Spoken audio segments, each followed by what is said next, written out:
Hey everybody, I'm walking along a frozen shoreline, or semi-frozen.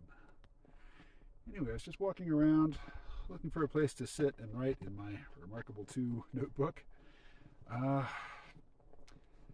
cheapest place to rent a table is Taco Bell. For the price of a drink, you can sit there forever, and, at least until they close and write and whatnot. The practical limit is the size of one's bladder and the flow, the intake flow. I tend to drink diet soda, and I drink a lot of it, particularly when I'm at a free refill fountain. But anyway, as often happens, the delivery of foodstuffs to Taco Bell today was late. They only have 2 employees, so they have to close in the middle of the day so that they can put away their delivery and then reopen again and start making food. So I couldn't stay. And I looked at some of the other options, and any place else in town, I'm looking to spend at least $15-20 just to get a table to sit at, so not interested. But as I walked around, I was listening to a podcast hosted by Richard Hanania, and he was talking with the author of this book. And the show description promised that they were going to be talking a lot about IQ, and IQ is a very uncomfortable topic for me.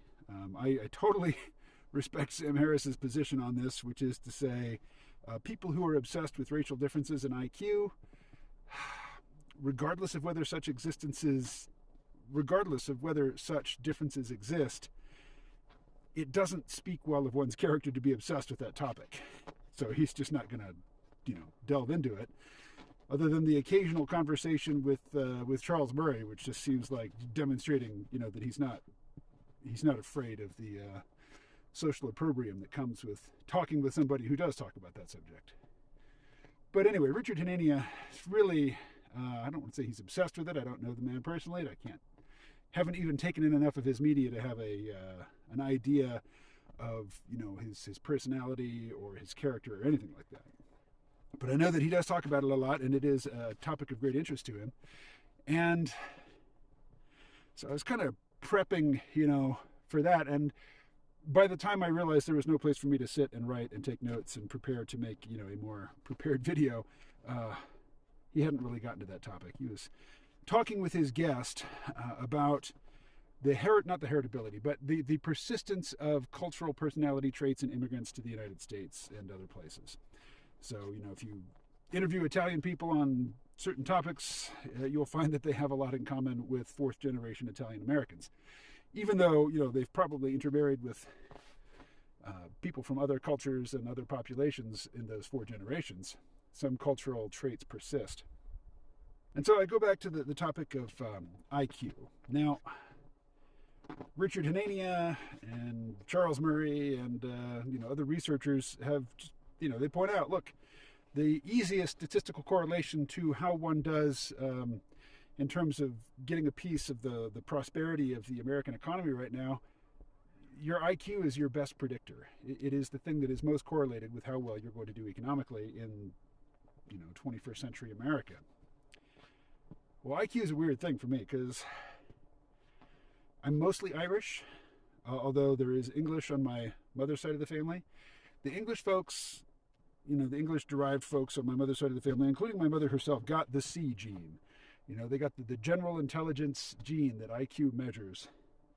My mom's super smart in terms of mathematics, chemistry, computer programming, that sort of stuff. I can't do any of that. Basic HTML is about the extent of my programming. And a little bit of, basic when I was in high school. But I can talk, and she can't. I mean, she's not mute. She's not devoid of the ability to put sentences together, but, she and my father would get into big fights, and, my mother was clearly the smarter of the two, but my father was the better talker, and he always got the better of her, and he's also a psychological bully and a, professional law enforcement practitioner who didn't know when to leave law enforcement techniques in the office or when to bring them home to use on his wife and children. But anyway, my dad, who, his side of the family, his mother was born in Ireland, really recent immigrants to the United States. Whereas my mother's side of the family, while they're largely Irish, have been here a long time, mixed with a lot of other people. we have very different psychological makeups, and very different mixes of cognitive gifts and deficits. So the last time I had my IQ professionally or semi-professionally established was when I was in grad school, and the person who administered the test said that the disparity between my verbal abilities and my spatial and mathematical abilities was the greatest she'd ever seen in any test subject. Like I'm a freaking idiot in terms of math, although I know not to walk on thin ice. So I'll step back from there. But I can put words together pretty well, and I can describe fairly complex ideas in ways that other people find impressive. So the type of intelligence that IQ measures, I mean, there's two types as far as I understand, but and then there's emotional intelligence, which is a different thing altogether, and not something that we need to talk about either here in the video or in the comments. Go elsewhere for that. But then, comes the question of inherited racial differences in IQ. And I just have to say, I pretty much agree with Sam Harris on this, that unless the disparity is much, much vaster than I think it possibly even could be, it's probably just a bad idea to talk about it in general. And, I know that's heretical to science fundamentalists. It's like there is no such thing as forbidden knowledge. There is no such thing as harmful knowledge. There is no such thing as knowing more, humans knowing more than they should. The more we know, the better. The more options we have, the better able we will be to make informed, intelligent choices about how to deploy our resources, how to provide for people's needs, how to effectively harness their talents and create grand civilizational projects.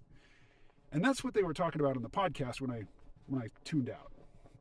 Talking about how in a ethnically homogenous civilization, you're likely to have a sort of asabiya. They didn't use that term, but we'll say a sense of shared destiny, a sense of shared fellowship, of being peers with your neighbors, not just physically proximate to them.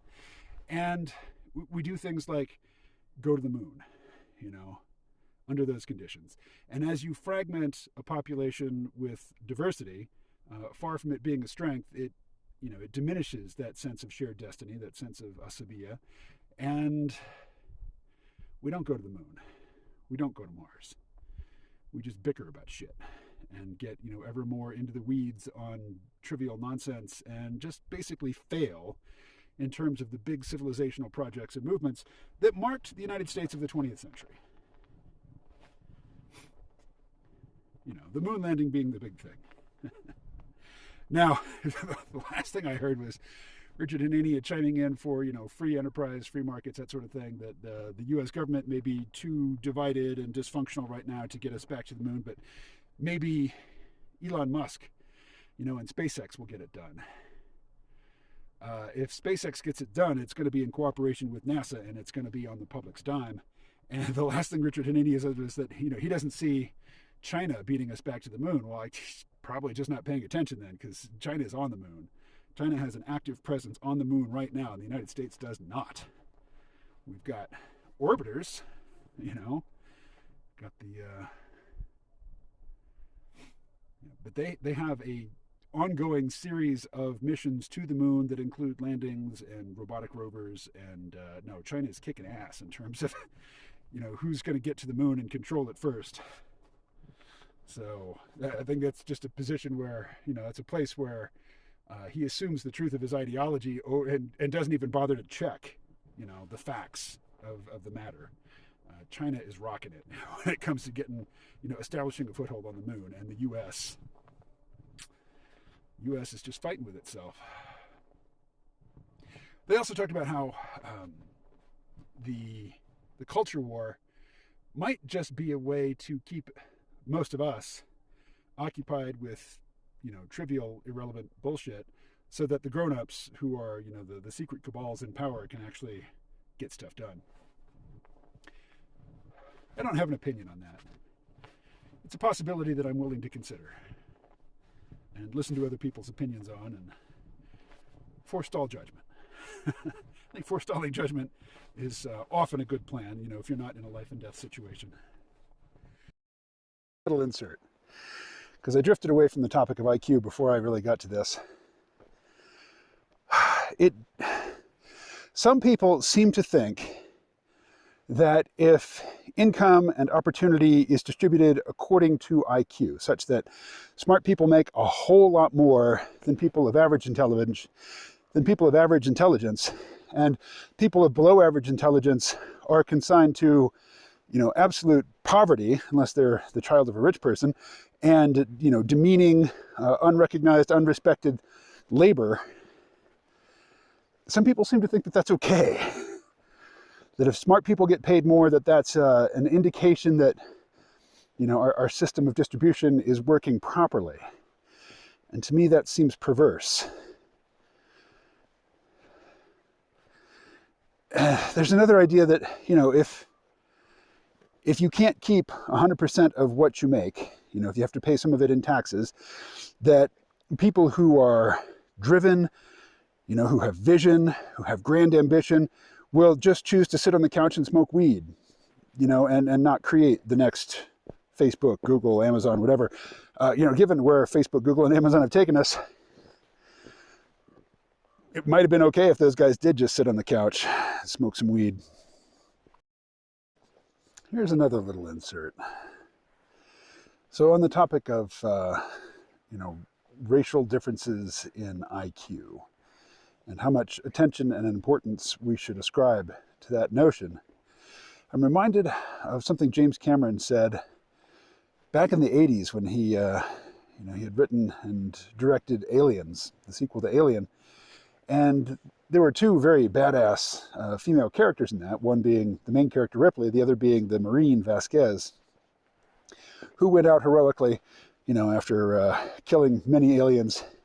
And something Cameron said was that